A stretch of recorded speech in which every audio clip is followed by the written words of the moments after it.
So, all right, guys, we got to get this one right. On three, we're going to say, welcome back to our Extraordinary Thoughts for on their mind. 1, 2, 3. Welcome back to our show. Mine. And we back. That'll work right there. Yeah. And we back. And we Yeah. back. And we back. And we back. And we Y'all did y'all best. And that's all that matters. What's going on, everybody? It's that ordinary podcast with the extraordinary thoughts that tells you to stop being great and be extraordinary. I'm your host, Demetrius Thigpen, and welcome back to another episode of Extraordinary Thoughts for the Ordinary Mind. What's going on, everybody? Happy Mondays. And, let's just go ahead and just get straight into it. I'm an author.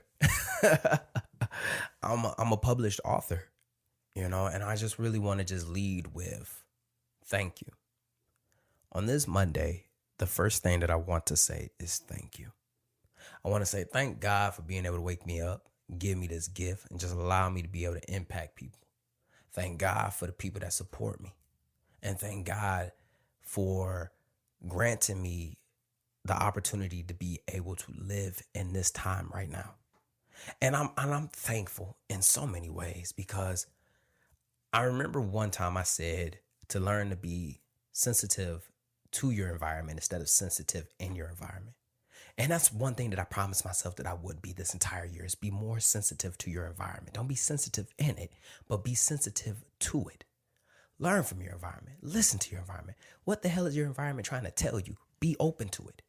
And because I have been so open to my environment, the opportunities that I have been able to find myself in, have just been, it's just been crazy. It just seems like, one different type of opportunity. And let me pause for a second. I don't know who needs to hear this, but can we stop with the whole narrative of 2020 is canceled? Like seriously, can we stop with 2020 is canceled? Because 2020, like everybody keeps saying, oh, this is a bad year. This is a terrible year. This is the worst year. This is the worst year for you. You see what I'm saying? Like stop lumping all of us into the shit that's going on in your life. This is a bad year for you. You having a rough time throughout this year. 2020 is not fucking my life up. I'm not having a bad year. And I really need y'all to keep that exact same energy. The energy that y'all had January 1st, 2020, before we found out that we was going to be going through all the stages of Jumanji, before we found out about World War III, before we found out about damn coronavirus, before the world started shutting down, before the racial tension, all of that energy, I still need you to fucking keep. Those goals that you had, I still need you to fucking keep. Because all of this 2020 is canceled and it hasn't been a bad year for me. And I say that not out of arrogance, but when I walked into this year, I said that I was going to be more sensitive to my environment instead of sensitive in my environment. And regardless of what my environment was going to throw at me, I said that I was going to learn it. And I did. I mean, shit, I was up in LA speaking for my first live show. Speaking for the first time, let's talk about like the first anniversary of the show. Then fast forward, we in a different part of California, getting together, just talking. It's crazy how things tend to just go in this type of roller coaster because yes, I was affected by the COVID situation. Absolutely. And, I don't know where this is going. I just really just trying to like relieve my soul real quick, just get all of this extra shit off of my soul real quick before we dive into today's episode. But I really want you to understand that, yes, good and bad both have happened to me.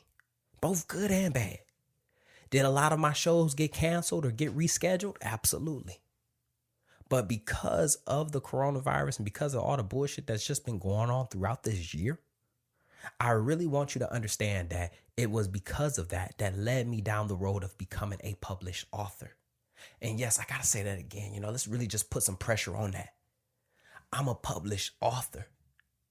The one that used to get nervous when he spoke in front of everybody. The one that can't read out loud because he stutters and stuff like that. The one that has to Google every single word before he writes it out. Yeah, he's a published author now.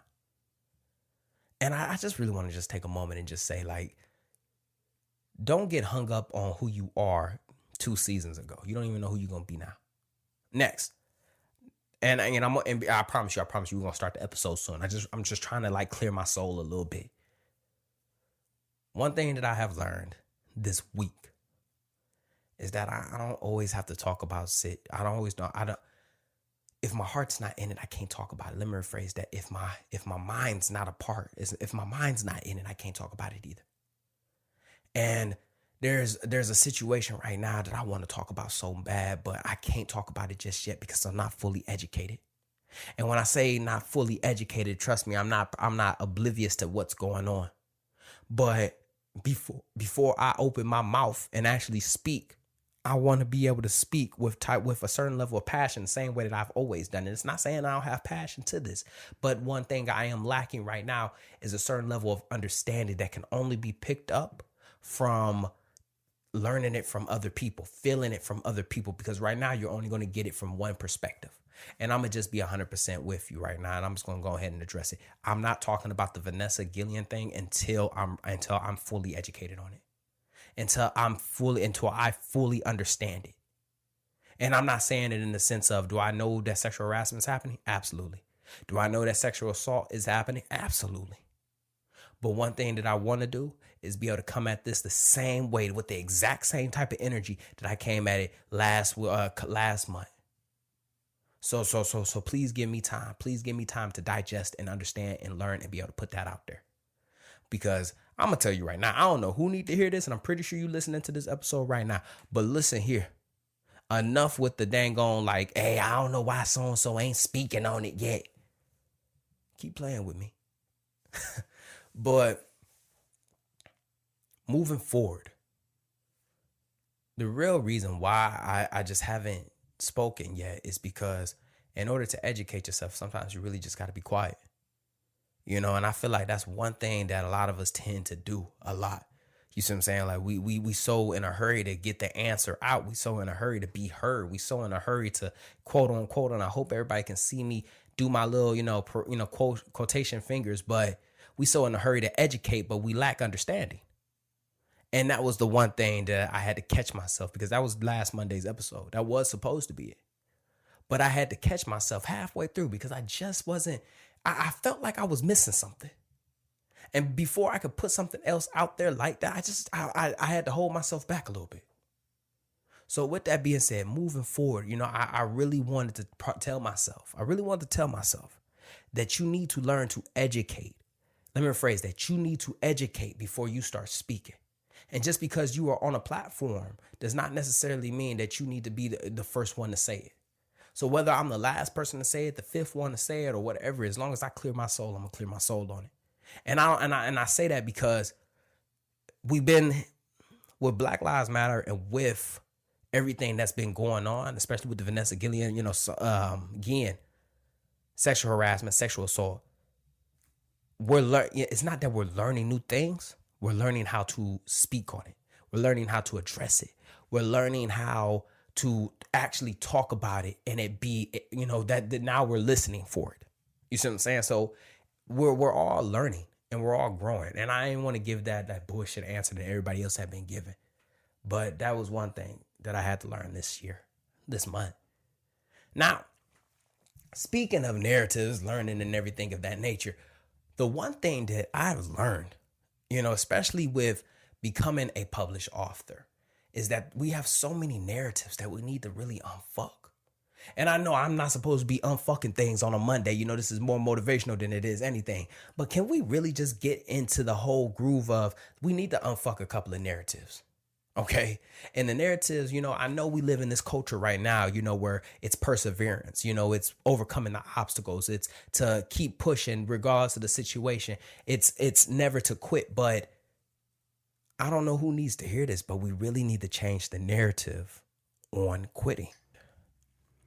And for those who don't understand what I'm talking about when I say the narrative on quitting, when I talk about the narrative on quitting, a while back when I was on Cooper and Kristen's show, Kristen had asked me, she asked, when is it okay to quit? And I actually had to take a step back. I really had to take a step back on that one, because I've heard that before, but I've never really heard it. And we've all been in that situation before, and we're all programmed in this whole idea that we can't quit. You know what I mean? And I remember I got on live and I asked that. And as soon as I said, when is it okay to quit? 4 people, never, never, never, So it wasn't just me who thought this. You see what I'm saying? It wasn't just me who thought this. it was more than one. This is the community that I'm surrounding myself with. Let me phrase that. This is the community that I am in. We're programmed not to quit, and that's okay. I know, first off, it's not the way we've been thinking. We're not wrong to keep going, but we also need to understand when it's okay to retract. And that's where the narrative needs to come. Because yes, like we glorify the quitter all the time. And when I say we glorify the quitter, I'm talking about as soon as, we praise the people for not giving 100%. We praise people for the whole sense of, they tried one time, it didn't work. So we look for the easy way, not the, no, that's not what I'm talking about. That's not the narrative that I'm trying to change right there. We still need to apply pressure on them type of people. We still need to create some form of, increasing the emotional strength, overcoming the obstacles. But what I really am talking about, what I'm talking about is a lot of our goals, some people have created these goals to have a slow leak. And when I say that you've created this slow leaking goal, it's like a tire that has a slow leak. And although you fill it up, you find yourself putting the exact same amount of air in it every single time. Every single day you got to put some new air in it. And it's not growing. It's just being sustained. And soon there's no love in it. Soon there's no happiness in it. It feels more like a chore than it actually does a hobby. Soon it's okay to walk away from that. Some of y'all in relationships right now that there's no love in the relationship. Y'all don't love each other no more, but y'all stay for the sake of time. Y'all stay because of the sake that y'all got kids together. We're so comfortable with this whole idea that because there is time spent, that we can't give up that time. So instead of removing ourselves because of X amount of years invested, we continue to pour more years into it. And that seems like the most dumbest shit ever. We're constantly pouring more into the situation. But the thing is that situation is not benefiting us. We're not receiving anything from it. But we refuse to let go because we have had it for so long. And I read this before. Somebody said that, a lot of y'all are holding on to mistakes because y'all took time making them.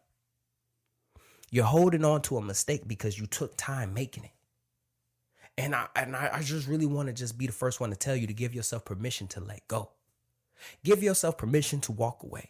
So to answer her question, when it's okay to walk away, when it hurts you, when you no longer love it, when it no longer benefits you. And you remember when I said that things come in your life on purpose to serve a purpose. You know what I mean? They happen on purpose to serve a purpose. Some things happen for reasons, seasons, and lifetime lessons. And the moment that those reasons, seasons, and lifetime lessons have been used, you know what I'm talking about? Like that milk in the refrigerator that has passed its expiration date. It's time to pour it out, throw it away. You know exactly what I'm talking about. So if we're able to do that with the material things, then we need to start doing that with the goals that we set. It's okay to abandon the plan if the plan's not working. It's okay to get out of that relationship if the relationship is just not working. It's okay to be able to remove yourself because even though you have spent time making it, sometimes that it's time to just make it out. Y'all entangled in these type of situations just because there's time invested, but I can assure you all time ain't good time. Now, moving on into the other lesson that I've learned this week. And I really just want to take a moment and just say that this lesson that I learned, it's so crazy because I really had to take a step back on this one. Just because, first off, there it is right there. Support. Before they can support you, you need to learn to support yourself. I will say that right again. Before they can support you, you need to learn to support yourself. See, when the book dropped, I'm floored by the amount of support that I'm getting. And although I'm receiving support, I'm not paying attention to the support. I'm paying attention to the people that are not supporting me.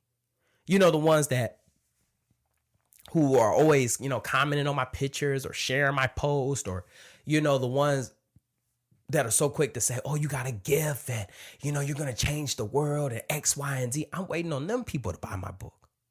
I'm waiting on them people to share my stuff. Everybody else that's doing it, yeah, I appreciate it, but I'm really paying attention to everybody else. And it only took about an hour before I actually realized what the fuck I was doing. And I realized it because we do this a lot. Imagine going to the gym, you making progress. And although people are saying, yeah, your body, you looking good, you don't see it. We get so caught up in paying attention to the negative that we never realize, we don't give the positive the attention that it truly deserves. And I had to catch myself, because I'm over here looking at everybody that's not doing it when I'm not even paying attention to everybody that is. And when I say a lot of people actually bought the book. Like I'm blown away. Like, if you have not bought the book, I'm about to shamefully plug it into this episode real quick. The Extraordinary Thought from the Ordinary Mind. If you have not bought that book, then you're missing out on a key portion in your life on how to become a better version of yourself. Like, it's got chapters in it. It's a book that you can just pick up and go as you can. You see what I'm saying? Like, I've been getting a lot of good reviews on it. So, I mean, you should definitely check that book out. It's really making an impact, and it's doing its rounds around Anyways, I really just had to take a moment and catch myself and just say, why are you so worried about who's not supporting you, and start worrying about who is supporting you? And I really want to take another moment and just say that just because you can't see your blessing, that don't mean that it ain't happening. Just because you can't see the support, that don't mean that it's not happening. And a good friend of mine, she told me, she said, you may not know it, but people are buying your stuff. They just don't share it.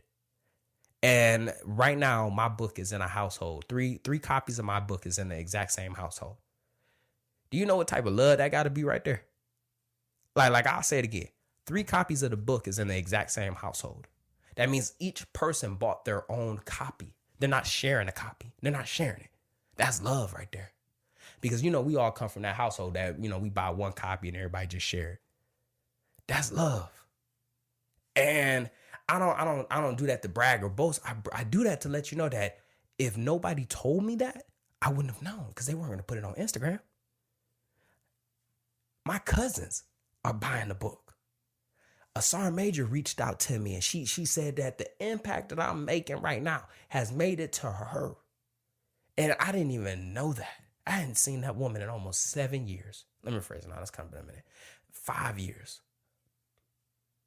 4 years. There we go. So I'll tell you this right now. Just because you can't see your blessing, that don't mean that's not happening.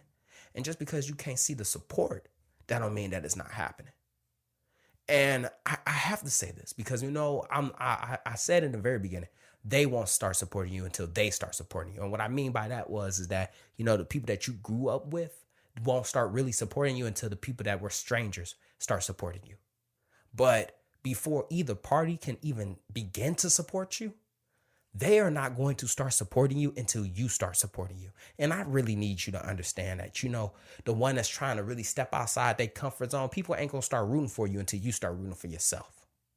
How the hell do you expect us to say that you look good, you are beautiful, you are X, Y, and Z, but you can't even tell yourself that? You are trying to sustain yourself off the compliments of others when you need to be feeding yourself these type of compliments. You over there worried about why ain't nobody rooting for your goals? Why ain't nobody pouring into your passions? Why do not, what's going on? Why doesn't everyone feel my dreams? But you don't feel them. They won't start supporting you until you start supporting you. Please. And as I close this episode, I really want to close it out with just gratitude. And I say I want to close it out with gratitude because I wrote a book and people supported it. And I really want whoever's hearing this, that if you got something, dream, aspiration, whatever the fuck, I don't know, push for it. You never know what you're capable of until you actually start doing it. Shit. You don't know what you can do until you actually do it.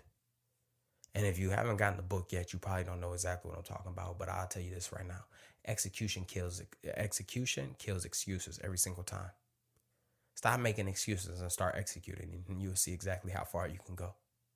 Now, with that being said, let's just go ahead and get straight into the outro.